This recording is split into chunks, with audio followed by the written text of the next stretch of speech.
Last time, on The Savior's Sister, Tobias played, and lost, the memory match game.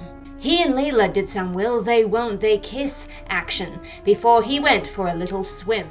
Romulus and Cosima finally got to clap back against the tyrant who's been ruining their lives for years, but Leila got her revenge in the form of a slap. Leila has no idea how to make allies, and I wouldn't follow her to the bathroom, let alone let her lead my kingdom. And Raphael figures out her secret. Alright, so we're on to chapter 18, The Message. By the way, the last chapter just named The Slap for something that happened in like the first paragraph. I think we were struggling for a chapter title with that one. So her and Toby are getting all a little bit romantic. Just a little, very chaste romantic. And it says, each day she stood on her own. How wonderful it was to lean on someone, if only for a while. Well, fuck you, Delphi, I guess. But also, Leila, you could have so many more people to lean on if you were a nice person instead of a jerk who murders everyone. I will kill your friends and family to remind you of my love. I don't remember Tobias being this smooth.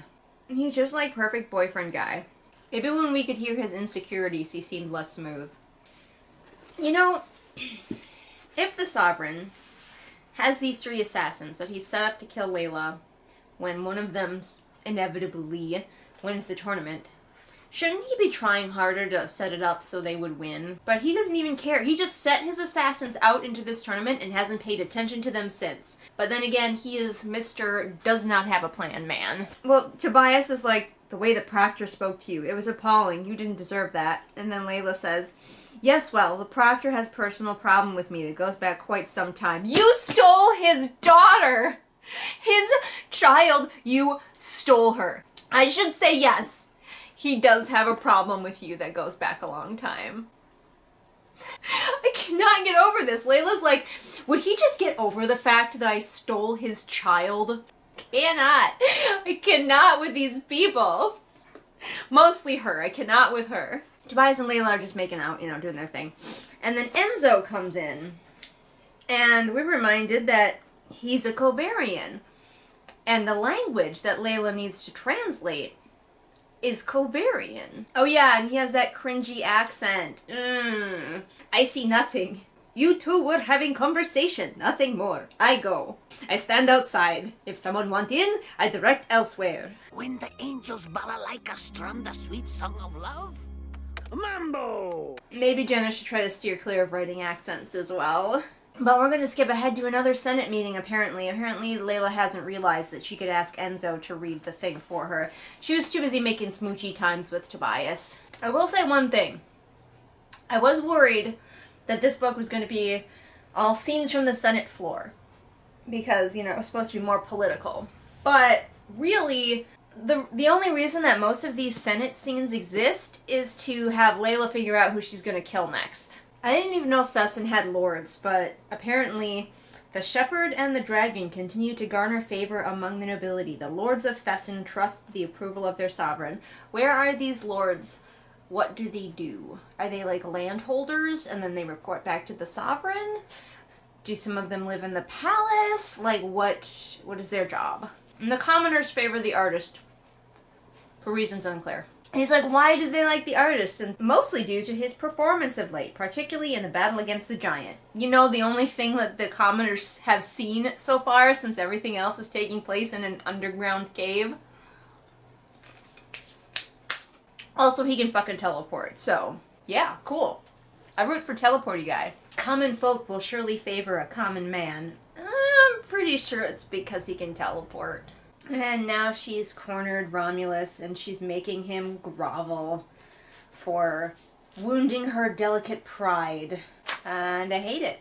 You say the price of my love is not a price that you're willing to pay. Romulus deserves so much better. Like, seriously. Romulus, Cosima, Flynn.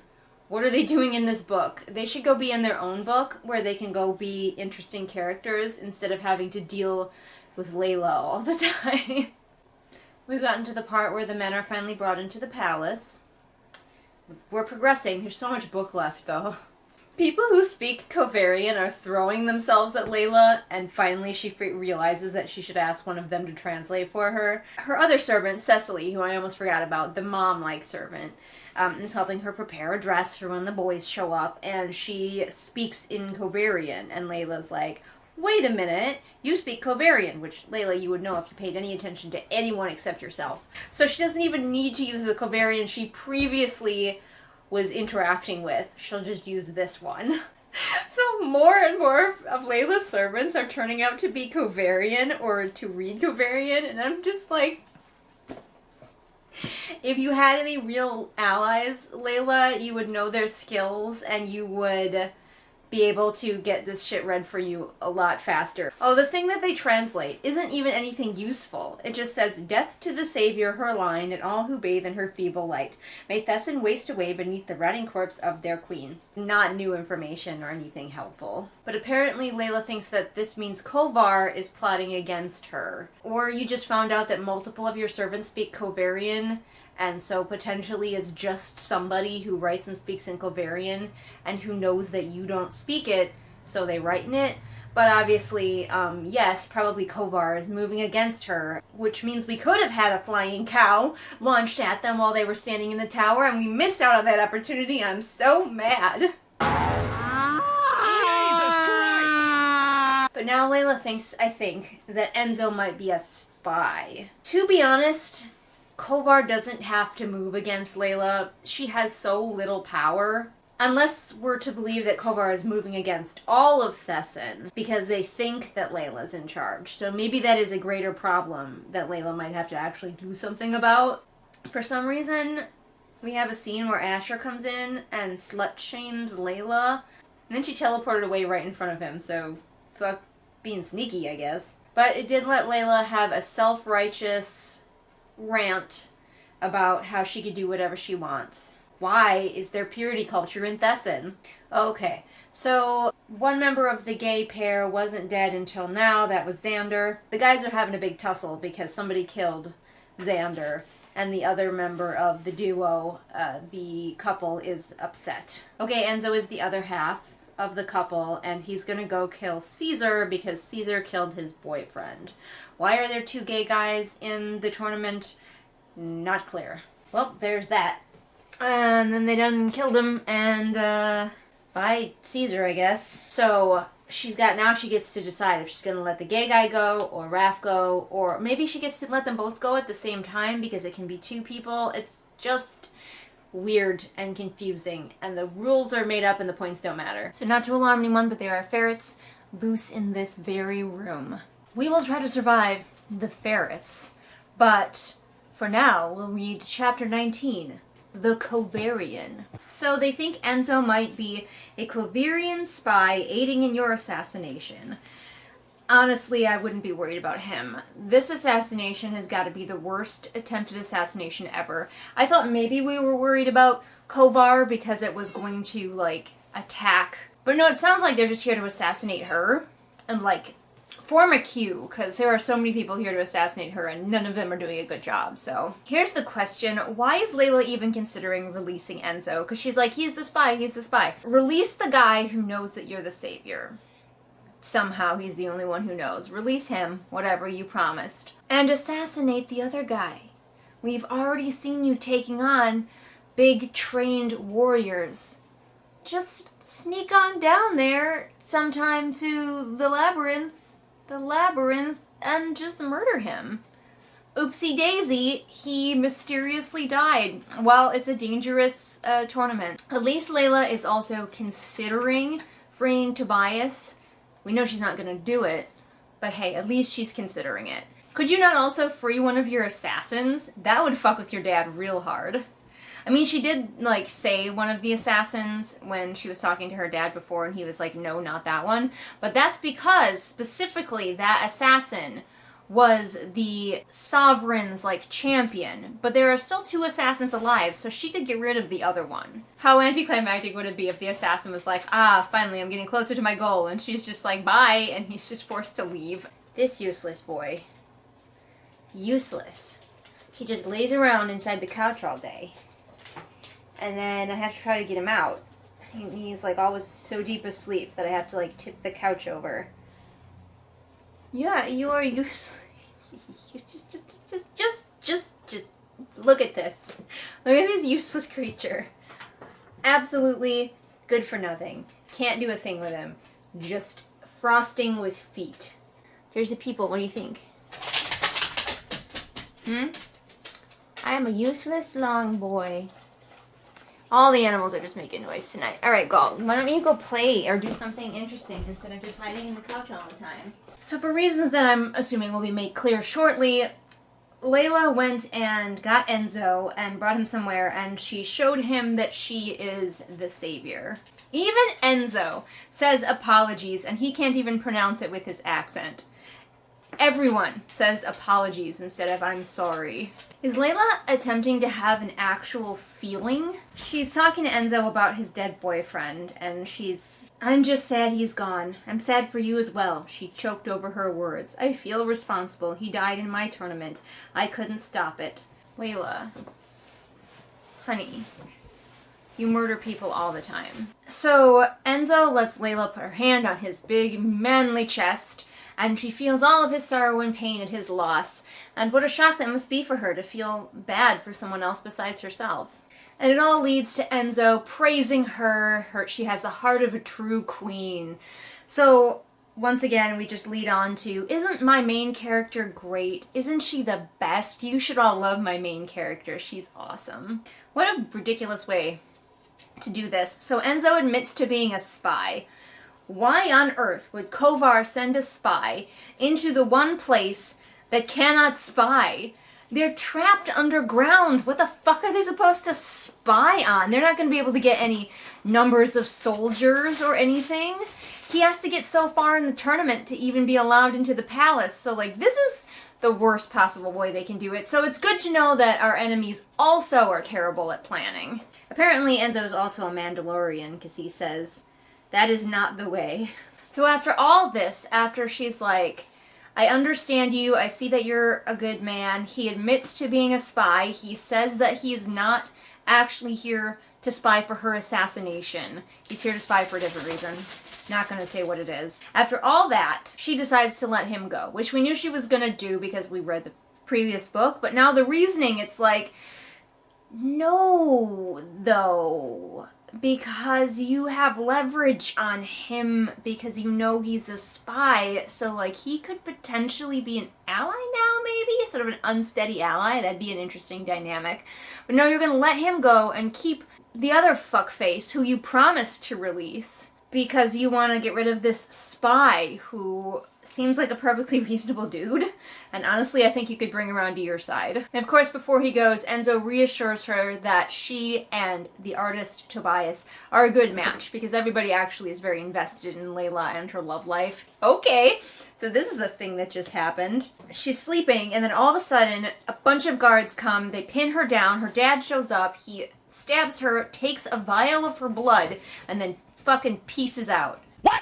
And of course, conveniently, she was too stressed out to shadow walk in that moment. And fucking Asher is completely pointless, because he just stood there in the doorway like, ooh. When we were risking our lives trying to save New York City, you stopped in to get a sandwich? Quit splitting hairs, okay? Potatoes, tomatoes. So Leila grabs her sisters to take them somewhere, I guess. The blood of the previous savior runs the labyrinth for the tournament? People weren't kidding when they said this magic system makes no sense. It's kind of doing the thing that annoyed me a little bit about Harry Potter, where it's like, oh, we need a spell for this, and suddenly there is one, even though we could have used it way back when, but we didn't know it back then. This is just sort of like, and now Leila's magic can do this. So she's got her sisters going through scrolls looking for stuff about the blood of the savior to supposedly save Tobias, because I guess she thinks her dad's gonna do something with her blood to kill Tobias. I'm very confused. I'm as confused as the sisters that Leila unceremoniously snatched from their beds, dragged into a different room, and forced to start going through a bunch of scrolls. I'm curious why Because she's saying now that her dad promised to kill Tobias if she didn't release him, and she didn't release Tobias, obviously. But she went to bed, and it even specifically said that she fell right asleep and didn't have any problems. Now she's like, oh, it's definitely Tobias is in danger, whereas he wasn't when you fell asleep? Okay, now I finally understand what she's looking for. It is not clear at all. Finally, we have the answer. We're coming up on the statue garden. You remember the weeping angels from the previous one? They are powered, apparently, by savior blood. And I guess they needed to be refreshed. Maybe their previous savior blood got washed off in the rain or something. And so her dad has to go and spread out a little bit more savior blood to wake the statues up. And of course, Leila thanks Pippa, who found the scroll that she wanted, and Delphi. She specifically doesn't thank Cosima, even though she also dragged Cosima out of bed. But because Cosima tried to make a little, like, bantery small talk while they were looking through scrolls, she's a bitch and doesn't deserve to be thanked for her efforts. Okay, not only do I have tater tots, I have mashed potatoes. I'm going to dip my tater tots in my mashed potatoes for the ultimate potato experience. So she does a thing where she warns Tobias about the statues. Tobias, I remember, told a bunch of people not to look at the statues, and the Sovereign told his guys not to look at the statues. So the only one who's looking around at them is Bo, and I don't remember why that is in the book. If he just didn't believe Tobias, or Tobias didn't get a chance to tell him, but he is, not paying attention. He clearly must have noticed that nobody else is looking at the statues, that everybody else is walking with their heads down, but he's just like dancing around and just like fucking with the statues, and he's probably drawing dicks on them with a piece of charcoal or something. Some of the statues can fucking fly with their creepy angel wings, so I don't know how a stone angel flies, but then again, it's magic, so whatever. A wizard did it. Alright, so we get through the statue challenge, and only one person dies, and I remember when I was reading it, I was like, okay, more than one person really needs to start dying. More than one person at a time here. They don't feel like much of a threat if they only kill one guy, and he was the guy being the most stupid. Anyway, that's on to chapter 20. I really did not like this chapter. It was confusing, it was poorly paced, no thank you. I always say that the book seems to go on forever, but look at this thing. It just keeps going. It's like a hydra. I slay one chapter and 7 more pop up. Anyway, I'm gonna go eat my potatoception snack, and I'll see you again for the next chapter. This is Kinju. We're back with chapter 20. The Welcoming. I hated the last chapter. And just the thought of how much book is left and how little it's going to deviate from the plot of the last book. And I haven't even read the last book in a long time. How do you stand it? If you read TSC in preparation for this, how do you stand it? You do get to see in this book how absolutely absurd it is that Leila kept the secret from everyone. Yeah, this even highlights even more how ridiculous it is that no one has figured out that what she's doing. Because a new servant comes in to help prepare her to meet all of the men, and she's like, where are my usual servants? And we all know, because we read the first book, that they're off bathing Toby and just being giggly and obnoxious. Thank me. And thank me. And me. And me. Yes. Yes, you must give us all a good spanking. Layla's like, what if they reveal who I am? And I'm like, yeah, what if they do? You have done absolutely nothing to prepare, and it's a miracle that no one found out. It's not down to the skill of the characters, it's not down to the intelligence of the characters that anything happens. It's down to luck. Pure and unadulterated. Leila does not play an intelligent game, I just have to say. She talks about the gifts that she gave all of her suitors, and then she says she didn't give her father's favorites anything, her assassins, and like, I get why you would say that, like, on a personal level. Of course you don't want to give anything to your assassins, but it also clearly demonstrates that you know who they are. And wouldn't you want to play that a little closer to your vest? You know, like, wouldn't you want to be like, oh yeah, I gave them completely benign, harmless gifts. Like, I gave Kaleo a stuffed sheep. Again, here's more luck. She doesn't want to dress in the royal red because that will give her away, so she's like, I want to dress in black to match my suitors. And immediately, luckily, one of the servants completely comes down on her side. What if her servants had been like, no, that's inappropriate, like, you need to wear red? But no, they're like, oh, we agree, it's a kind gesture. Again, conveniently, Her sisters, including Cosima, are also supporting her when she's like, I don't want to wear a crown, I don't want to come in separately. Like, everybody is supporting her. So there's some dress porn where they just talk about how pretty all the girls are, and then Leila and Delphi have kind of a naughty conversation about how Tobias is going to cream his pants when he sees her. And we're on to meeting the guys. It's a really good thing this dinner isn't happening, like, in the open courtyard, you know, where the sun could shine on her. They go in, they meet the guys, Toby's looking hot, and he's totally drooling over Leila. They're just making eyes at each other across the room. I'm a terrible person. Toby is staring at her, and Delphi's like, give him a little something. So she has slits on either side of her dress, and so she pulls her leg out of one of the slits and crosses it over, so she's got like, ooh, look at my sexy bare leg. But I don't know if they shave their legs in Thesson, so I'm just picturing this super white, pale leg with the blackest of black leg hair. I'm sorry if you have that exact combination, and if you like your legs hairy, that is completely up to you, but it's not, like, traditionally what we would think of as super sexy, and Jenna's books are all about traditionally being sexy. So now it's time for Dancy Dance, and she gets snatched up by Raphael, who is understandably upset that she completely broke her promise to him. Luckily, she seems to have managed to talk him down very quickly and easily. So she's still dancing with Raph, making eyes at Toby the whole time, and he says, I don't know how you managed it, or why for that matter. But I'd be lying if I said I wasn't impressed, meaning about her hiding herself in this room full of people who know who she really is. And I'm like, yeah, I don't know how she managed it either. Extreme luck. Or why. She could have just told Toby at this point, but whatever. So she finally gets to dance with Toby, and she notices his aura being pink because he's infatuated, but I keep forgetting that she can see auras because it really doesn't come up very often. And shouldn't this room have been described as a sea of multiple different auras? Couldn't she get a feel for the general mood of a place by the color of everyone's auras? But we're only really using it to show when Tobias is horny or when her dad is angry. Things that we could already gather. Tobias just carries on being Mr. Perfect Boyfriend. Once again, we have the infantilizing of Pippa. Pippa's dancing with Orion, and Tobias is like, they're cute together, and Leila's like, oh, they are, but like only in the most platonic of ways. Pippa likes everyone. She sees the world in rainbows. She is good and pure, and thus assumes everyone else is the same. Good and pure are the only personality traits she gets to have.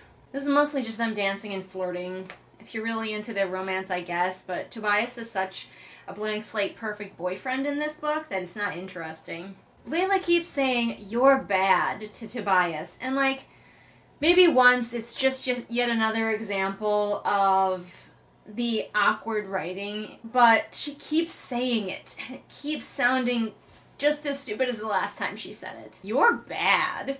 It is kind of, again, convenient and odd that Leila trusts Raphael so much. Like, he's like, I won't reveal you, and she's like, cool, I definitely trust you to do that, even though they're in a room full of people who he could start telling immediately. Also, it seems pretty clear that Enzo, the guy she released, is separate from the Kovarian traitor who's like trying to have a hand in her death or something. Unclear what they're trying to do.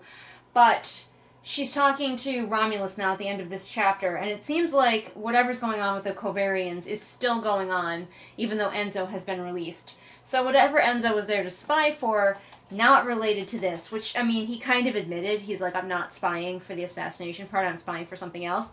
Maybe he's like a Kunari spy. I don't know if anybody here plays Dragon Age, but, you know, the Kunari spies are just around. They're just always spying on you, and they just tell you they're a spy. And if you want to fucking stop them, you can fucking try, but they're Kunari, so you're going to be killed. So Leila is going to have to start tracking another guy, one of the, like, 4 remaining senators, Castor, who we, I believe, met in the last scenes from the Senate floor. Because we just meet a character and then he's Leila's next target. That's how it goes. So she's got to follow him specifically, because Romulus is like, do not let this man out of your sight. So we'll see. Maybe we'll get something kind of exciting or more interesting than just these last 2 chapters. This chapter was pretty boring. It was just flirting and everybody looking super sexy. And if you're really into the Tobias-Leila relationship, maybe this does something for you. But it's just fan fiction. So, meh. Alright, I have to get this cat off of my lap, even though she's very comfortable. I'll see you guys for the next chapter. Well, hello, traveler. Why don't you sit right down over there and I'll tell you about some of the best patrons in the whole world, like Patrick, Anne Sophie, Callison, Ray, Artemis, Shelby, Zaire, Jesper, Irene, Scribbling Cat, Savvy, Jenny, Amanda, Lisa, and Lennox. Why, I bet you've never heard of a better group of patrons in your whole life.